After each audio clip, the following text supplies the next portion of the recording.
పచ్చటి పొలము చూస్తుంటే వరి నాట్లలాగా అనిపిస్తుంది కదా!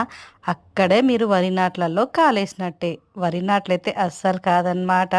ఇదొచ్చేసి గోధుమ గడ్డి. గోధుమ గడ్డి మరి ఎలా వచ్చిందనుకుంటున్నారా? మన ఇంట్లోనే ఈజీగా పెంచుకోవచ్చు. నేనైతే రథసప్తమి రోజు అంటే గోధుమల పైన దీపం వెలిగిస్తాం కదా సూర్య భగవానునికి. ఆ సూర్య భగవంతునికి అలా గోధుమ దీపం అయితే వెలిగిచ్చాను. ఆ గోధుమలు దీపము కొండెక్కిన తర్వాత మరి గోధుమలన్నీ ఏం చేయాలని కొంచెం ఆలోచిస్తే ఇలా అయితే చిన్నగా ఏదైనా కుండీలో కానీ అంటే పూల మొక్కలు పెడతాం కదా అక్కడైతే ఆ మట్టిలో ఇలా వేసేసాననమాట. కొన్నైతే పిచ్చుకలన్నీ తినేసాయి. కొన్నైతే ఇలా మంచిగా మొలకలైతే వెత్తినాయి. ఎంత బాగున్నాయో కదా!